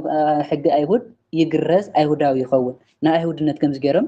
የምፅዎ ነይሮም ናብ እምነትኩም ምስ ኣተወ ድማ ኢሉ ጎይታ መጀመርያ ንኽትእምንዎ ላዕልን ታሕትን ትብሉ ናብ እምነትኩም ምስ ኣተወ ድማ ካባኻትኩም ብዕፅፊ ዝገደደ ወዲ ገሃነም ትገብርዎ ኢኹም እሞ ወይለኹም መጀመርያ ክእምንዎ ላዕልን ታሕትን ይብሉ ምስ ኣመነ ግን ካባኻትኩም ዝገደደ ዕፅፊ ወዲ ገሃነም ትገብርዎ እንታይ ስለ ዝኾነ እዮም መጀመርያ እሚኖም ናብቲ ሃይማኖቶም ኣምፂኦሞ ናብቲ ሃይማኖቶም ኣምፂኦም ግን ተሓቀኛ መንገዲ ኣይኮነን ዝምህርዎ እቲ ቁኑዕ መንገዲ ኣይኮነን ዝምህርዎ ታዲያ እዮም ዝምህርዎ ናቶም ኣድማ ሓጋዚ ምስኦም ሆባህሊ ناتهم حجازي أمس جورو نزخ عقويت أنت يقول لهم لا مجمع أخذ من ولا على تحت انتولو تحرقنا خواهم زجدة ودجهنم تجورو خواهم زجدة خفوق تجورو خواهم زجدة حد تجورو أخمه ويلهم انتي تجورو النساء قدمي من سميات تعصولو قدامي كالأي أبي نورات مولتات تطلعون أيسا جنزة تبزبزو سالساي نساء أتميكم نواخم أمسيكم كواخم زجدة خفوق تجورو ويلهم إلو سلسته متنك أتايوب ويلهم سالساي رابعي أتم ببيت المقدس زمحيل أيضا دحانيو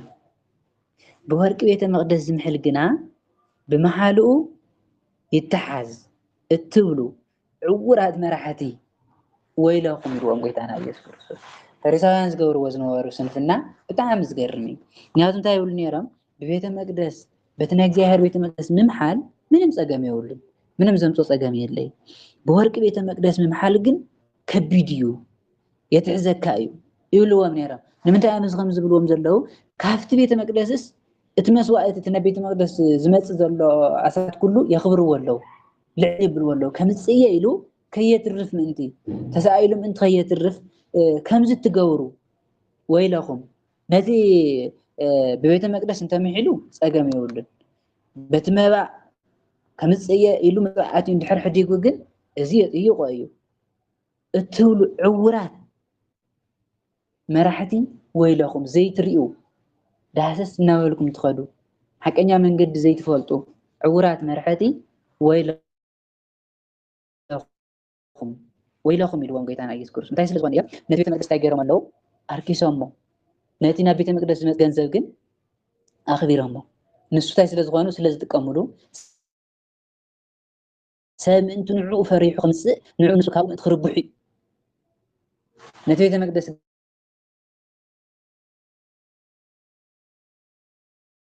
جنا نتي من مسوعيت زقدس نتي نمراء زقدس بيت المقدس جنا أركيسهم كويتان تاي لوم الجزيء رات أتم دنا عورات أينا يعبي أينا يعبي المقدس بيعبس ويس تورقي من يعبي نورق زقدس بيت مقدس يكون عندي نتما زقدس بيت مقدس يكون عندي من يزعبي نسوم كفت بيت مقدس نتورقي نت أسراتي معيهم مزلو إذا تقول وزلو خنيات ما نسوم سلازر بحلوس سلاز تقاملو سفريحم انت خمس علوم تبيت مقدس جن سلاز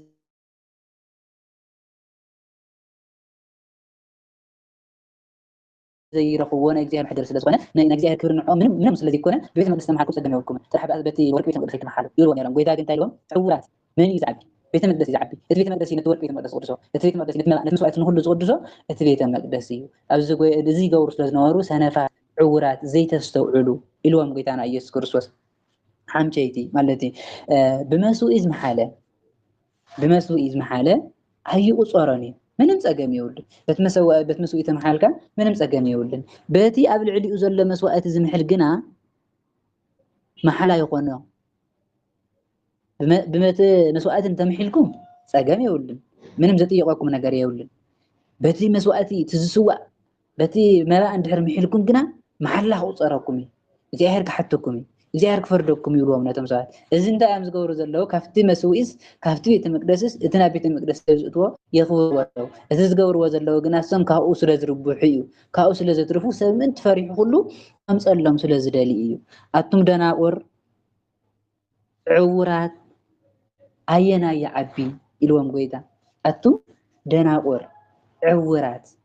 ዘይተስተውዕሉ ሰሚዕኹም ዘይተስተውዕሉ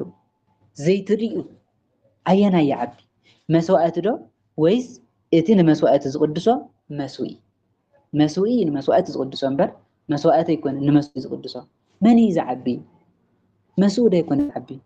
ንምንታይ ዳ መስዋዕት እቢኹም ቤተ መቅደስ ዳ ኮነኒ ዝዓቢ ቤተ መቅደስ ዳ ኮነኒ ዝዓቢ ንምንታይ ዳ ወርቂ ዕቢኹሞ ሰነፋት ዕውራት ዘይተስተውዕሉ ويلهم كبير فدالكم إلوهم قيتانا يسوع كريستوس امبارسي اتمسوا إزمال إلو قيتا بؤون أبل عليو بزرل خلن يمحل بمن زمحل بمسوات زمحل بمسوات تمحلكم نجم يولن يوم لما منيرة بمسوات زمحل سوقن بتمسواتي بتسوق زلة إنه بإجزاء زمحل بقول أبرع لي بزوله كله يزمحل ببيت المقدس زمحل كعا بقول أو بزنبرني محل ببيت المقدس زمحل سب بإجزاء وني محل الله أفتى بيت المقدس نبر إجزاء أفتى بيت المقدس مسكن إجزاء أفتى بيت المقدس زقنا إجزاء كبري بيت المقدس تمحلو بإجزاء ونمحل الله لمن تادي تستوعب سنفات نحر بيت المقدس محلوس بمسوى السلز محله حسيو تي محل زين حسيت محلاي نحق محلاي يكون حسيهم زمحلو وزنور محلاي منم زمصلكم ነገር ይብልዎ بحصير محلا نحسيت مشفن سلاز تقام ወንበር ሓደ ሰብ حقኛ እንት ኮይኑ محላ ያድልን محላ ድላይ አይኮነን ግን بመስዋዕት ኮን بسماي ኮነ بمድሪ ኮነ بحصير بكل ነገር ምምحል بእግዚአብሔር ምምحል እዩ بእግዚአብሔር ምምحል ኢሉ ጎይታ እቲ بسماي ዝምሕል ኢሉ بسماي ዝምሕል بزفان እግዚአብሔር በቲያኡ ዝነብርን ይምሕል ናይ እግዚአብሔር زفان بزግዚአብሔር بسم እግዚአብሔር ይምሕል بمن ዝምሕል بسماي ዝምሕል አይሁድ ዝገብርዎ ዝነበሩ ስንፍናዚ ታይም ዝገብሩ ነይሮም ብናይ እግዚአብሔር ስም ሓስዮም ከይምሕሉ ምእንቲ ናይ እግዚአብሔር ሓሲኻ ናይ እግዚአብሔር ስማይ ተልዕል ስለ ዝብል ሓስዮም እንታይ ይገብሩ ነይሮም بسماي ይምሕሉ ነይሮም ሰማይ ዝቀጠና ይብል ነይሮም ምድሪ ተኸፊታ ተዋሕጠና ካብ ቅድስቲ ምድሪ ይፍልየና ካብ ኢየሩሳሌም ይፍልየና ከምዚ ፀጉርና ያጽልመና ካብ ፀጉርና ዝበዝሕ ዝወዙ አሞራታት መጽዮም ይውልዕና እናበሉ ሓስዮም ይምሕሉ ነይሮም ጎይታ ግን እንታይ ኢልዎም ببيت المقدس زمحاله بسماي زمحاله بمسوئ زمحاله بእግዚአብሔርን بتاوسوان بكله محاله بحصيرو حسيكم يتمحالو محلا فصيم يفقدني بسماي ጎይታና ኢየሱስ ክርስቶስ ሉቃስ ወንጌል ምዕራፍ 5 ቁጥር 34 ዝመሓለ በሰማይ ዝገለጾ በሰማይ ዙፋነይ ምድሪ መርገጺት እግረይ ኢየሩሳሌም ከተማ ንጉስያ ማንንም አይተመሓሉ ብርእስኩም ኮነ ንሕናውን ናይ እግዚአብሔር ናይ ባዕልና ንብሎ ነገር ስለዚህ ይብልና በማንም አይተመሓሉ ኢሉ ጎይታና ኢየሱስ ክርስቶስ መሐላ ፈጽሙ አይፍቀድን ሻድሸይቲ አቱም ግብዛት መምህራን ሕግን ፈሪሳውያንን ካብ ጽየና አዳም ካብ ሽላን ካብ ኮሙን አስራት ተውጹ እቲ ኣብ ሕግ ዘሎ አውራ ነገር ግን ፍትሒ ምሕረት እምነት ግና እተሓድጉ ኢኹም እሞ ወይለኹም ነዚ ምግባር ነቲውን ዘይምሕዳግ ይግባእ በርግስ አስራት ምኽፋል ዋጋ ኣለዎ አስራት ክፈሉ ማለት ጥቅም ኣለዎ ጽድቅ ኣለዎ ዋጋ ኣለዎ ሕግ እግዚአብሔር ስለዝኾነ ግን አይሁድ ዝገብርዎ ዝነበሩ ስንፍና ካብ አስራት ካብ ጽየና አዳም ካብ ኮሙን ዝተሃለ ካብ ሽላን ካብ ሰናፍጭ እንተይተረፈ አስራት ይኽፍሉ ነይሮም ሕግ እግዚአብሔር ግን ጠንቂቆም አይምሩን አስራት ንምኽፋል ካብ ንእሽተይ ጀሚሮም ክሳብ ዓብይ ይኽፍሉ ነይሮም ሕግ እግዚአብሔር ግን አይምሩን ነይሮም ጎይታ እንታይ ኢልዎም አስራት ጽየና አዳም እንተይተረፈ ሰናፍጭ እንተይተረፈ ኮሙን እንተይተረፈ አስራት እንታይ ትገብሩ ኢልዎም እቲ ዝዓበየ ነገር ግና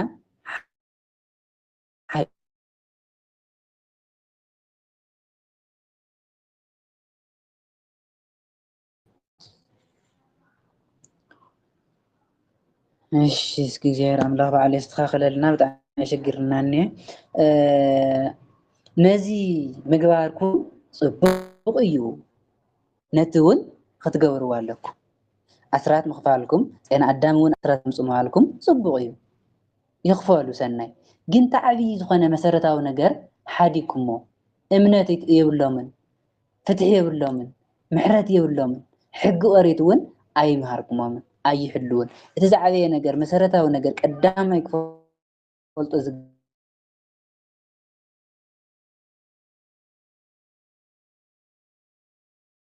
ዝግባእ ሰብ ከይፍለጡ እምነት የብሎሞ ብርሲ بقدر زي حزو بتحدي جمهور له زي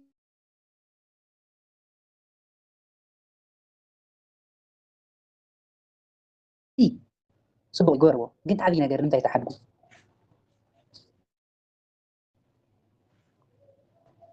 محارتي محارة نخوانون مهارو منبر طرح اسرع طرح امصو ኣይትበልዎም ኣቱም ትንንያት ትፅርዩ ግመል ግና እትውሕጡ ዕውራት መራሕቲ ወይለኹም ዕውራት ዘይትሪኡ ዳህስስ እናበልኩም ትኸዱ ትንንያ እትፅርዩ ትንንያ ማለት ሃመማ ወይ ከዓ ንእሽተይ ፃፀ ነገር ናብ ማይ ናብቲ ሰትይዎ ማይ እንተኣትያ ወይ ከዓ ናብቲ ዘልዕዎ ነገር እንተኣትዩ ርኩስ ኢሎም ተጠንቂቆም ብዙሕ ፀሎት ገይሮም ብጣዕሚ ይጥንቀቕሉ በዛ ነገር እዚኣ ከይረክሱ ብትንንያ ማለት ብዝኾነ ብቀሊል ነገር ካይንረክስ ኢሎም ይጥንቀቁ ገመል ግና እትውሕጡ ኢልዎም ጌታ ገመል ተባሂሉ ዘሎ ዓብይ ሓጢኣት ብንእሽተይ ነገር ትጥንቀቁ ብስርዓት ትጥንቀቁ ስርዓት እዩ ኢድካ ተሓፀርካ ምብላዕ ስርዓት እዩ ዝኾነ ነገር ዝነኽኦ ርኩስ ዝብል ነገር እውን ስርዓት እዩ እምበር ሕጊ እግዚኣብሔር ኣይኮነን ባዕሎም ዝሰርዕዎ ስርዓት እዩ ብዛዕባ እዚ ትጥንቀቁ ግመል ግና እትውሕጡ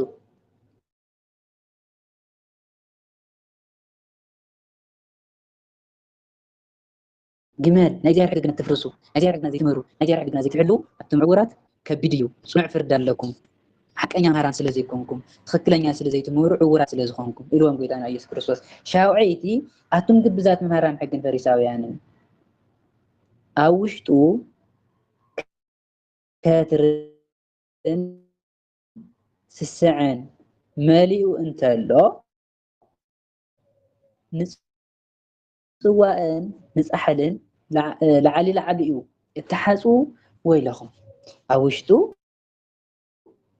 ስስዐ ከትሪ ተመሪኡ እንዳሃለዎ ደጉ ግና እንታይ ትገብርዎ እትንፅዎ ወይለኹም ኢልዎም ጎይታ ኢየሱስ ብፅዋዕ መሲልዎም ዘሎ ንዖም ንፈሪሳውያን ደገኹም ፃድቃን ትመስሉ ኣለባበሳኹም ኣካያዳኹም ኣረጋገፃኹም ፃድቃን እትመስሉ ውሽጥኹም ግና ክትራን ስስዓን ግብዝና ዝተመልኣኹም ኢኹም ይዝሎም ዘሎ ኣታዕውር ፈሪሳዊ ኢሉ ጎይታ ኣታዕውር ፈሪሳዊ እቲ ፅዋዕን ፃሕልን ላዕልዩ ፅሩይ ምእንቲ ክኸውን ኣቀዲምካ እንታይ ግበር ውሽጡ ሕፀቦ ኣቀዲሙ ውሽጡ ሕፀብ ኣለዎ ድሓር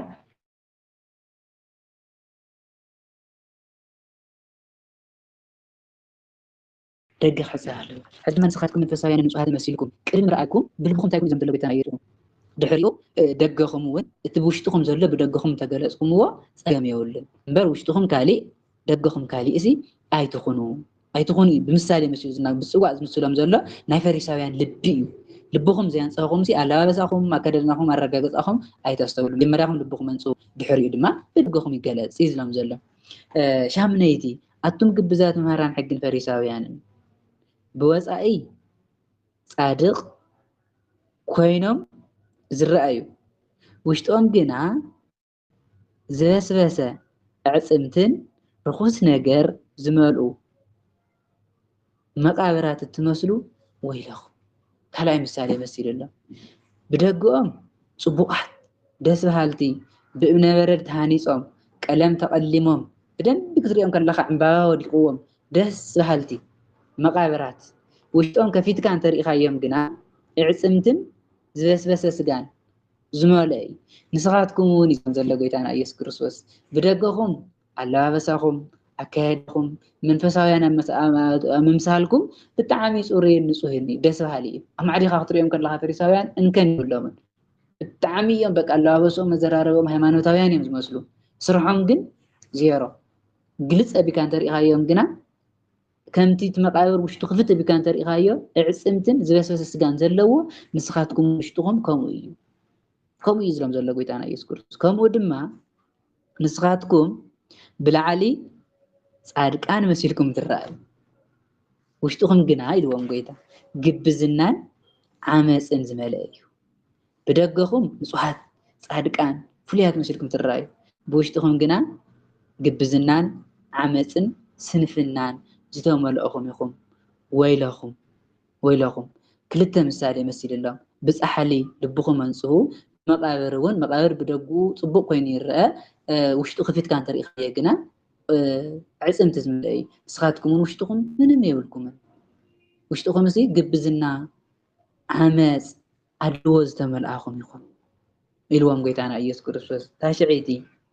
ኣቶም ግብዛት መምህራን ሕግን ፈሪሳውያንን ብዘመን ኣቦታትና ነርና እንተንኸውን እዚ ኣብ ምፍሳስ ደም ነቢያት ኣይመተሳተፍናን እናበልኩም መቃብር ነቢያት እተሃንጹ ሓወልቲ ጻድቃን እተጊጹ ወይለኹም እዚ ፈሪሳውያን ዝገብርዎ ዝነበሩ ስራሕ እዩ ፈሪሳውያን እንታይ ይገብሩ ነይሮም ናይ ኢሳያስ ናይ ኤርምያስ ኣቦታቶም ዝቀተልዎም ነቢያት እዮም እዚኣቶም ናይ እዚኣቶም መቃብር ሓወልቲ እናሰርሑ ኣቦታትና ኣብ ዘመኖም ነርና እንተንኸውን ኣብ ዘመን ኣቦታትና ነርና ንኢሳያስ ክቀትልዎ ኢሳያስ ከም ዝበለትኒ ዝተነበየ ንሱኣ መቀተልና እዮም ነርና ንኤርምያስ ከም ዝገብሩ እናበሉ ሓወልቲ ይሰርሑ መቃብር ይሃንጹ እዚ ዝገብርዎ ዝነበሩ ግን ነቶም ቅዱሳን ኣኽቢሮም ናይ እግዚአብሔር ሰባት ኢሎም ኣይኮኑ እዚኦም ቅዱሳን ነሮም ሰባት ኣቦታትና ከይፈለጡ ቀቲሎሞም እንዳበሉ ሓወልቲ መቃብሮም ከም ሓወልቲ ገይሮም ሰሪሖም ሰባት ንዕኡ ክሪኡ ክመጹ ንዕኡ ክጉብንዩ ክመጹ ናይ ኢሳያስ መቃብር እንዳበሉ ክሪኡ ክመጹ እሞ ገንዘብ ካብቲ ሰብ ስለ ዝደለዩ እምበር ነቶም ቅዱሳን ኣኽቢሮም ኣይኮኑ እዚ ንፍና ነይርዎ ጎይታ ድማ እንታይ ኢልዎም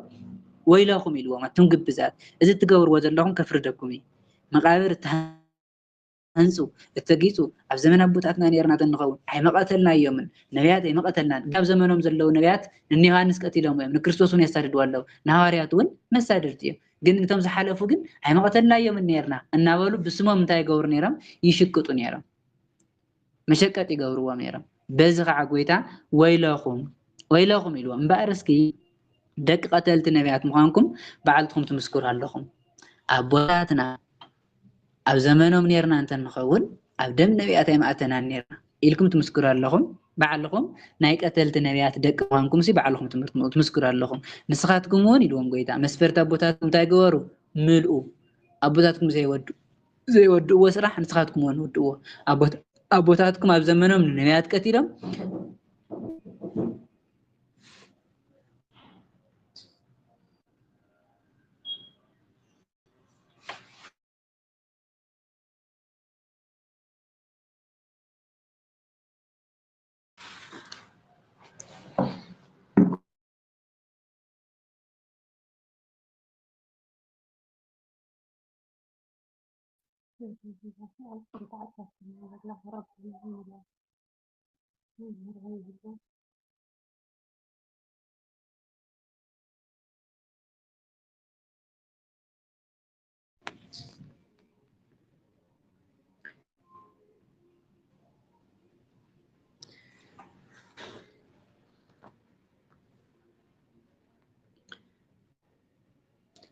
ኣቦታትኩም ዝወድእዎ ፈጽሙ ኣቦታትኩም ዘይወድእዎ ንስኻትኩም ፈጽሙ ማለት ኣቦታቶም ቀተልቲ ነቢያት ነይሮም ንሳቶም እውን ቀተልቲ ጎይታን ቀተልቲ ዮሃንስ መጥምቅን ቀተልቲ ሐዋርያትን ስለዝኾኑ ኣቦታትኩም ዝገበርዎ ንስኻትኩም እንታይ ክትገብሩ ኢኹም ይዝሎም ዘሎ ጎይታና ኢየሱስ ክርስቶስ ክገብሩ ኢኹም ክትፍጽሙ ኢኹም ስለዚ ጎይታ እንሆ ኣነ ኢሉ ነቢያት ጠቢባን መምሃራን ናይ ሕጊ መምሃራን ክልእኸልኩም እየ ንገሊኦም ክትቀትልዎም ንገሊኦም ከዓ ክትሰቅልዎም ኢኹም ንገሊኦም ኣብ ቤት ጸሎትኩም ክትገብርዎም ኢኹም ክትገርፍዎም ኢኹም ካብ ዓዲ ናብ ዓዲ እውን ከተሳጉግዎም ኢኹም ኢሉ ጎይታ እንሆ ኣነ ነቢያት መምሃራን ጠቢባን ክሰድድ እየ ንስኻትኩም ከዓ ናይ ኣቦታትኩም ዘይመልእዎ ጽዋዕ ክትመልኡ ኢኹም ክትቀትልዎም ኢኹም ክተሳድድዎም ኢኹም ኣብ ቤት ጸሎትኩም ወሲድኩም ድማ ክትገርፍዎም ኢኹም እዚ ሁሉ ድማ ሰሪሖሞ እዮም ንጎይታ ሰሚቂሎሞ ዮሃንስ መጥምቅ ቀቲሎሞ ንሐዋርያት እውን ኣሳዲዶሞ እዚ ሁሉ ክትገብርዎ ኢኹም ፈጽሙ ኣቦታትኩም ዘይፈጸምዎ ንስኻትኩም እውን ፈጽሙ ወድኡ ኣቱም ኣትማን ውሉድ ኣፍዑት ከመይ ጌርኩም ካብ ፍርዲ ገሃነም ክተምልጡ ትኽእሉ ኢልዎም ጎይታ ክፉኣት ውሉድ ኣፍዑት ማለት እዛ ኣራዊት እዚኣ ምክንያቱ መጀመርያ ክትፀንስ እንከላ እቲ ሰብኣያ ይመውት ክትወልድ እንከላ ማህፀና ፀቢብ ስለዝኾነ እቶም ተወልዶም ብማህፀና ይወፁን ንዓ በሊዖም ስጋ በሊዖም እዮም ዝውለዱ ማለት እዩ ሕዚ ከም ኣቦታትኩም እዚኦም ክፅነሱ እንከለው ንመን ይቆትሉ ኣለው ናቦኦም ክውለዱ እንከለው ድማ ነዲኦም ይቆትሉ ኣለው ንስኻትኩም እውን ከም ኣቦታትኩም ንነቢያት ከም ኣዴታትኩም ከዓ ንሐዋርያት እትቆትሉ ክፉኣት ካብ ገሃነም ከመይ ጌርኩም ክተምልጡ ትኽእሉ ኣይተምልጡን نبيات كل أخية أيبان كل أخية نزم كلهم تقتلوا ميهم كتجوروا وأخهم إذا كل قعني أبوتاتكم مسفرتي كتمولوا إخهم فتصوموا إلهم قيتانا يسوع كريستوس كابدا متي صادق أبي الجميرو كسعد متي أمنجو بيت مقدس أبيت مقدس مسؤول زقتلكم وزكارياس ودبراكيو فدا أتي أم مدري فساسة دم مدري فساسة دم كاب ما كاب أبي الجميرو كسع زكارياس أبيت مقدس قتلكم وزكارياس أبو يوحنس مالتي ودبراكيو كسع زكارياس زقتلكم ومصادقان فدا ناتهم دم كواخاتكم كتصحيو فداهم كتقبلوهم اتناتهم قفعي كاب أبيل جميرو أبيل نسوه سب نيرو بقايل حاو تقتلوا كم أول دقيق عيل زخوانو كلهم قتلت نبيات زخوانو كلهم دقيق عيل سلا زخوانو كساب زكارياس أبيت مقدس قتلكم هو نايزو كله فدا كبصحكم كتقبلوا يخون نايزو كل فدا إلو قويتا نزيد دزوي كم زوا صحاب بحق لكم عرفوا نايمن نايس عادك عن دم نبيات بمقتالهم نبيات بمسدادهم حواريات بمسدادهم قال دمهم فسيسو دمنا لينا بلع دقنان يكون لهم زناغر وقال اسرائيل دمهم فسيسو سدت قطيمهم هاجرمون عنيا كهاجرمون تسدم يوم إذا كل زواج حمزة إذا كل زواج حمد من تايو نبيات بمقتالهم صادقان بمقتالهم نيوحنس من كريستوس بمقتالهم حواريات بمسدادهم كم ذا عينة مكران كم ذا عينة فدان آتيهم كويس حكم يلو قيتا يسوس كم زوالو ونزي دحر قيتا 4 عمد تفصيم እዩ ማለት እዩ ኣብዛ ካልአይቲ ክፍል እዚኣ እንመሃሮም ትምህርቲ ድማ ናይ ፈሪሳውያን ግብዝነት ወቀሳ ንጎይታ ናይ ኢየሱስ ፈሪሳውያን ዝወቀሶም ወቀሳ 8 ዓይነት ወቀሳ ወቂስዎ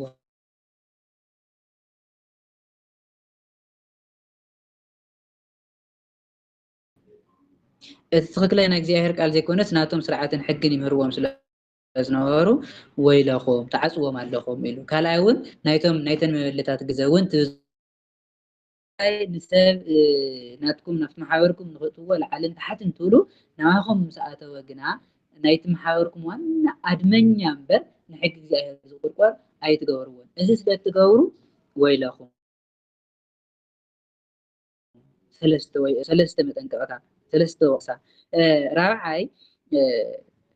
منياتو ببيت مقدس محاله صقم يولن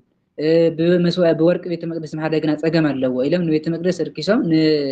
ورق بيت مقدس لعل بلوم وسلازنور بزون ويلكم يلو بحصير غيتانا ኢየሱስ ክርስቶስ ኣብዛ ካልአይቲ ክፍል እዚኣ 9 ዓይነት መጠንቀቕታ ወይ ከዓ 9 ዓይነት ወቀሳ ንፈሪሳውያን ሄቦም ፈሪሳውያን ዝገብርዎ ዝነበሩ ግብዝና ድማ ኩሉ ግብዝናኦም ከምትና ዘርዝርናዮ ዝነበርና ንረብሖም ንጥቅሞም ንክብሪ እግዚኣብሔር ዝጓየዩን ሓቀኛ መንገዲ ዝኸድዎ መንገዲ ኣይነበሮምን ካብቲ ቤተ መቅደስ ነቲ መስዋዕት ያኽብሩ ነይሮም ካብቲ መስዋዕ ድማ ነቲ ዝስዋዕ ያኽብሩ ነይሮም ጎይታና ኢየሱስ ክርስቶስ ግን በቲ መስዋዕት ዝመሓለ በቲ መስዋዕ ዝመሓለ ብሰማይ ዝመሓለ ብኩሉ ዝመሓለ ብእግዚኣብሔር መሓለ ብርእሱ ዋላ ዝመሓለ ሰብ ብእግዚኣብሔር ይሕራን ሓሲም ተኮይኑ እዚ ብሓፂሩ ፈፂሙ ሓዲስ መሓላ ዝበሃል ኣይፍቀድን ፈፂሙ ኣይትመሓሉ ነገርኩም ሓቂ ተኮይኑ ሓቂ ሓሰት ተኮይኑ ድማ ሓሰት እዩ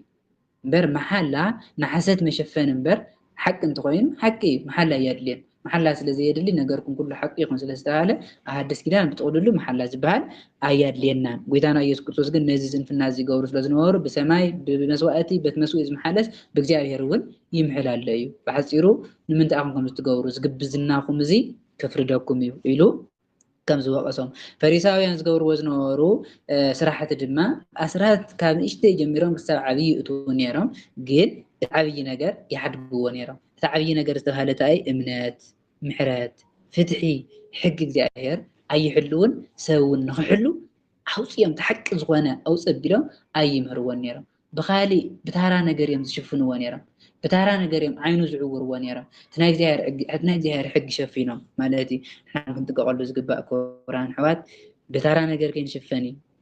كنستو علي قبا ناي زهر مصحفتي ساعات لازم هارونا ساعات لازم تناغورو طرحنا من يبلنا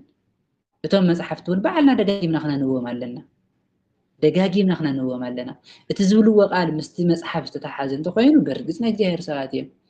ካብቲ መጽሓፍ ወፂኦም ንረብሖምን ንጥቅሞምን ዝድግፍ ገይሮም ድሕር ዝዛረብዎ ኮይኖም ግን ከም ፈሪሳውያን ዝበሉ ሰባት እምበር እዚኣቶም ናይ እግዚአብሔር ሰባት ከም ዘይኮኑ ወይ ከዓ ናይ እግዚአብሔር ልኡኻት ከም ዘይኮኑ ጠንቂቕና ክንፈልጥ ተኮይንና ደጋጊምና መጽሓፍትና ክንፈልጥ ኣለና እቶም ሰባት ነቶም ህዝቢ ጎይታ ዕውራት ዝሎም ዝነበረ ኮታይዲ ዘይርኡ ጎይ እቶም ሰባት ዝብልዎም ጥራሕ ሰምዑ ሰብ ዝብለና ጥራሕ ዘይኮንና ክንሰምዕ ዝግበአና ንሕና እውን በዓልትና እውን ክንመር ይግባእ ኩሉ ስምዑ ግና መርምሩ ስለዝተባሃለ نسمع تحققنا خا أصارينا خنحز كم زقبأنا سب منم بزح جنزو ولا أنت دبرة إمنات حجزي أهير أنت زي هالليو فتحي بهراي أنت زي هالليو واقع ولد اتخالي نجار تراي دحرز من نجاري قدامي نجار سب إمنات كله اللو حجزي أهير كحول اللو محرة فتحن كل اللو ويتانا يسكتوس كل تعينات مسالي أو مسيل اللهم بسوا أن بمقابر إذا بمسوا المقابر مسال اللهم بما أنا فريساويان بين مجلس بدقهم كتر رأين كلهم نسوهات تمسلو بوشتكم جنا أدلوان عمس نستمع أخوهم يقوم إلوان قيتنا يسكتوس نعين سنس حد تمسلو نعين سنس حد كان تمسلو وشتكم جنا أدلوان قد بزنا نستمع أخوهم يقوم إلوان إحنا هون كوران هو تبزي كنستوع على زقب عبية نجار له كريستيان ممثال نجزي هيرسل ممثال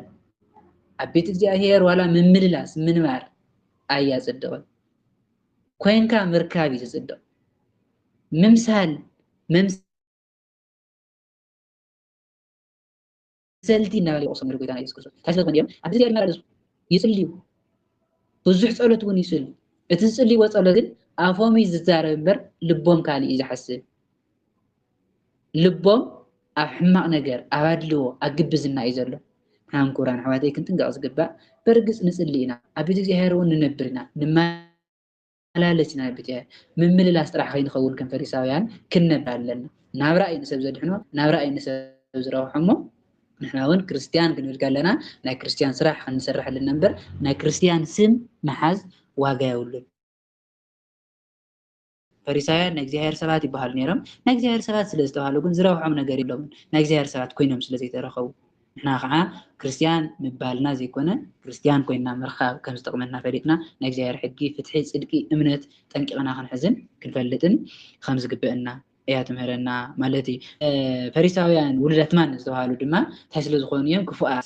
كفاءاتهم ناي ابوتاتكم مسفرت فصمو زتهالو قاع تناي ابوتاتكم زحدقوا ابوتاتكم زيودوا نسخاتكم ودوا نزو كله قاع بحده فردو تقبلوا ليكم كتفديوا إسلام زرلا قويتانا يسوع كريستوس مقابر نبيات التهانسو يلوم نبيات حاولتي مقابر التهانسون نتقمم يتقملوا سلازنا ور يزون قويتا خمسولن برسيلو كم حد نقدر عليكم نقوم يلوم ما حاولتي نسرحوا مقابر التهانسو نايكل إذنا إسحاق إذنا إرمياس نداولو مسلسل جنزب يقولوا سلازنا وريو قويتا خمسيلو زوا أصلا زرلا نزا كناي كابدم أبيل جميروك سابدم زكرياس زقتلكم زقتلكم بقفع زقتلكم فداهم ناتو فداه تقبلوا إخوهم يلوم قيتانا يذكر زداز الدماء إسرائيل 4 عامات بجلسي تفسيمو تقبلهم بهم تحرون أمساتون زأمن ساعات الله جن مزحتهم بملء زفدازون تقبل وسات الله يمكن كأتهم كعا عمليتهم بكرفس أم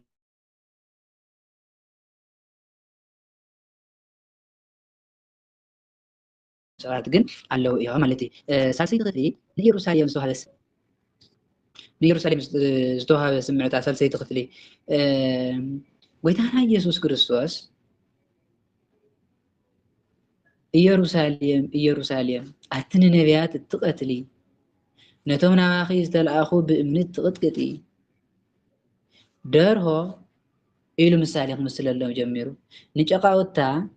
أو تحتي خنافة كم تأكوام ندقق أكوام كنده زيد له يروساليم زلا له نتوم هزيو ختم يروساليم جرس وعمله بتعدي جيرو نتوم هزيو ندققهم نقول لخاتكم كم تدره نجاقاوتا أب كم فحقيفات تحس أنا ون أخاتكم كم جيرا كحقفكم كأكوكم دليانير سخاتكم جنا أباكم نيلوان قويتا أنا كحقفكم كفكركم تحكينا من قد خمركم دليانير نسخاتكم أبيكم درواغم تندك أتحكف أنا من كحقفكم دليانير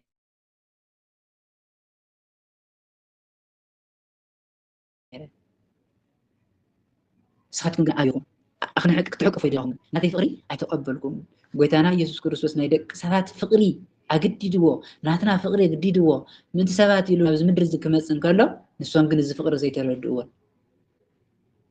قويتنا يسوع كريستوس كفتوهم كم تعدروا ندك تحقف نسوان كحقفهم كفتوهم كله نسوا ساتهم جنات فقروا أستوعدوا بزغ عن سخاتكم جنا عواقهم ني كتأمنوا يدي لهم كتأززون أيد لهم يروم قيتنا يسوع كريستوس إنه جزاهم زفرسن زعنون كونيو عدكم بيتكم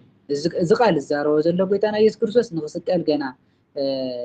لتسول الزارو زلوا قال سلست معلتي كترفهم قال لي زقال الزارو زل إنه جزاهم زفرسن زعنون كوني دحر 4 عامت زخون ነገር ይዛረብ ዘሎ ቆይታና ኢየሱስ ክርስቶስ ተንቢቲ ደጊም ኢልዎም ብስም እግዚአብሔር ዝመጽእ ብሩኽ እዩ ክሳዕት ትብሉ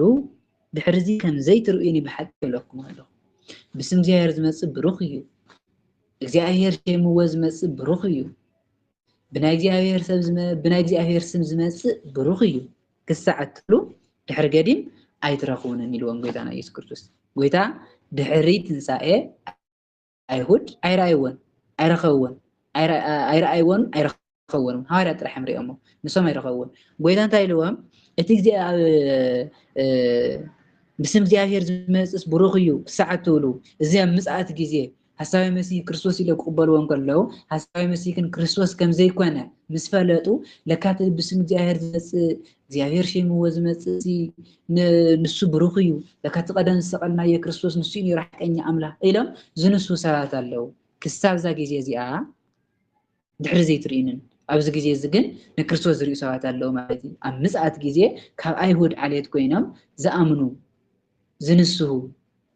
ብንስሓ ዘምልጡ ሰባት ኣለዉ ማለት እዩ ሓሳዊ መሲህ ሓሳዊ ኣምላኽ ምዃኑ ፈሊጦም ካብ ሓሳዊ መሲህ ዘምልጡ እግዚአብሔር ዝሾሞ ሓቀኛ ኢሎም ናብ ክርስቶስ ዝመፁ ሰባት ከም ዘለዉ እዩ ዝመዘርድአና ማለት እዩ። ኣብ ሳልሰይቲ ክፍሊ እዚኣ ንመሃሮ ትምህርቲ ብሓፂሩ